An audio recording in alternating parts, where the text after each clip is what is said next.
A lot of people would say they know the real reason why Vegeta has always been weaker than Goku, but I'm not talking about that reason. A lot of people would agree that Vegeta should be stronger than Goku because he's older and trains harder. So looking into it, I feel like there's one big reason why Vegeta has always been in Goku's shadow.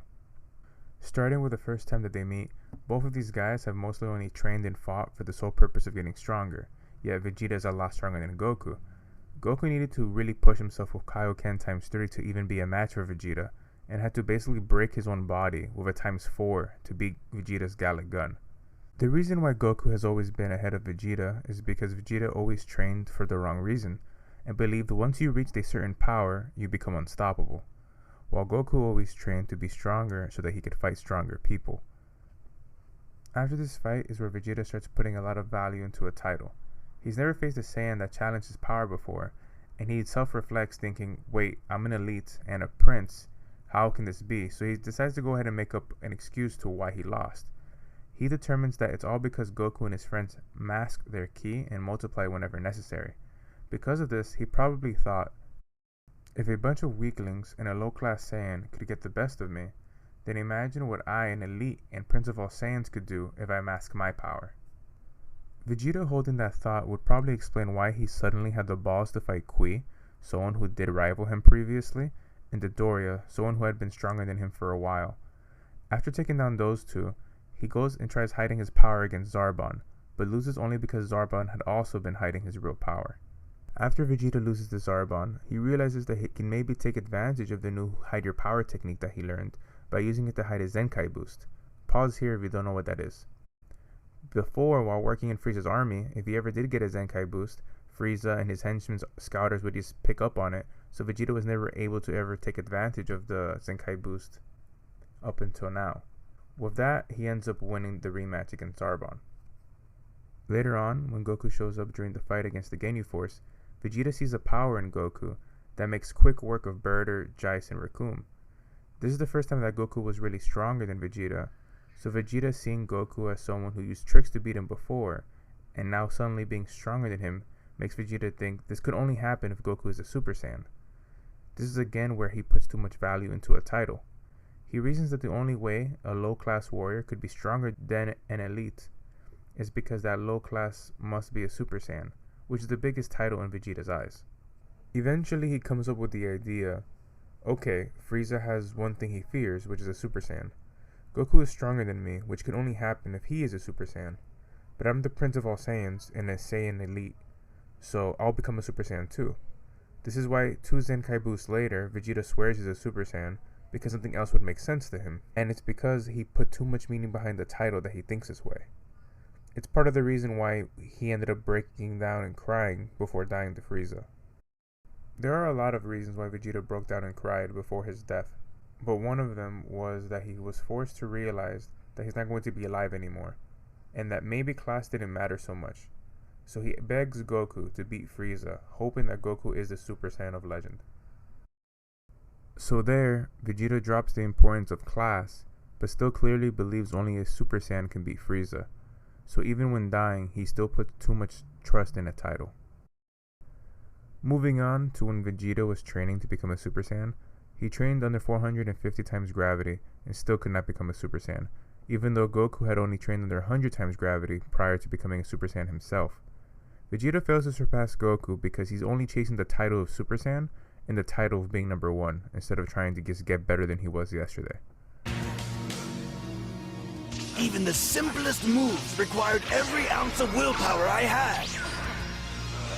I wasn't sure how long I could sustain the effort without breaking in two.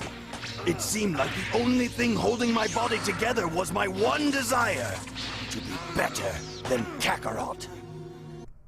He finally becomes a Super Saiyan only because he stopped caring about titles and stopped caring if he was number 1, if he was stronger than Goku. Once he let all that go, he was actually able to gain the benefits of his training.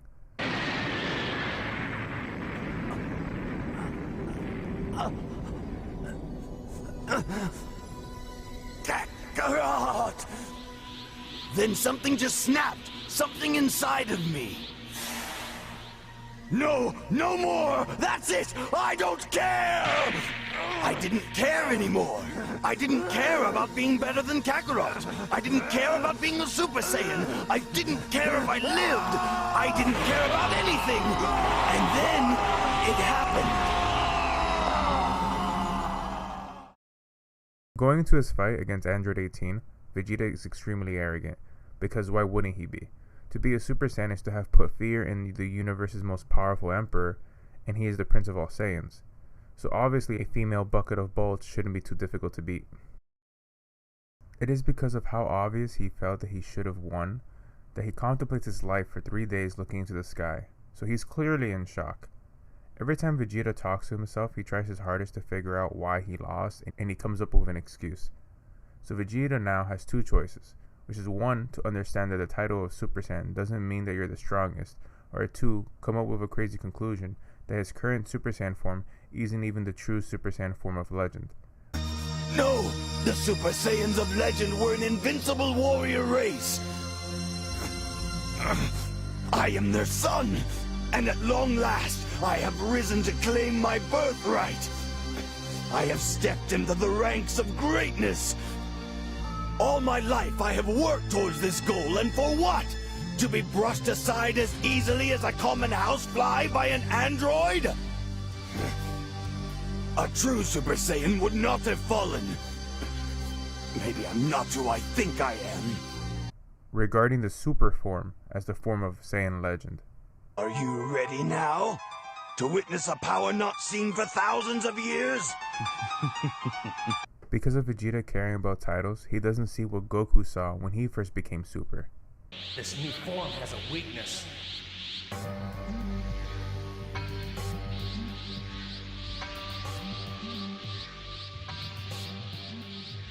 You can beat Cell! You can!